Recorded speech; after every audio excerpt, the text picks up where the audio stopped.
ខិតតែមិនតូចចិត្តទេខំពឹងរកស៊ីរាល់ថ្ងៃទាំងបាត់ដៃតទេបើសិនជាយើងគ្មានប្រយោជន៍ក៏គ្មានអ្នកមកក្បែរគិនទៅជីវិតខ្ញុំដើរច្រើនជួបច្រើនជារឿងហោហាយខ្ញុំនិយាយពីងត្រង់គេនិយាយថាខ្ញុំកុហកក្បាលគេអ្នកតំពេចឲ្យខ្ញុំនិយាយថាគេមានសយើងជាអ្នកក្រនិយាយគ្មានអ្នកក្តកគិនទៅមនុស្សឲ្យលើចូលចិត្តតែពីកុហកជីវិតខ្ញុំមានមួយតែជីវិតអ្នកឯងមាន3ខ្ញុំជានាងក្រខ្ញុំដើរលើដីតែឯងនាងមានស្លាប់ហោដោយបាសីកុំគិតថានាងឯងធ្វើអីសេរីខ្ញុំមើងងាយខ្ញុំក៏មានតម្លៃខ្ញុំចាញ់គេត្រង់មិនសូវមានកម្រៃមនុស្សយើងម្នាក់មានតម្លៃដូចតែគ្នាអ្នកមកមើងងាយខ្ញុំតែតែធ្លាំងកម្មពីមានតែនារោគរាយោបយ៉ាជាងខ្ញុំរស់ស៊ីពីតូចដល់មួយរបររហូតដល់ធំនិញថានាងឯងឃើញខ្ញុំក៏យង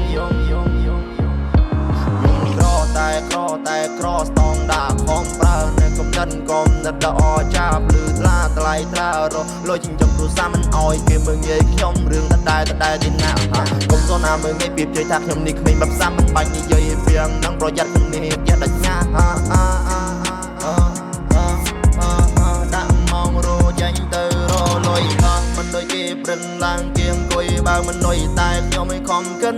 ផ្លូវទៅរលុយមានគូចាងកិនមែនទៅធ្វើមកសុយមែនចាំតែស៊ីដេកហើយនាងអង្គុយកុំតន់ណាមើងងាយកុំតន់ណាវិចាខ្ញុំជានាងក្រក៏ខ្ញុំខំប្រឹងធ្វើការទុំពេលនេះខ្ញុំក្រមិនប្រកាសថាខ្ញុំក្ររហូតនោះ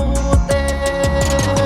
ខ្ញុំខំឲ្យប្រឹងដាំដុំណាំរងចាំផ្លែផ្កាមិនដូចគេនាងមានលើកមកទាំងផាំងបានទាំងផ្លែបានទាំងផ្កាខ្ញុំជាអ្នកក្រធ្វើផ្លូវកាត់មិនបានមានណាខ្ញុំរងចាំធ្វើស្រូវធ្វើស្រែចំការតែមានរដូវខែប្រាំងនិងខែវស្សាខ្ញុំមិនចង់និយាយច្រើនទេណា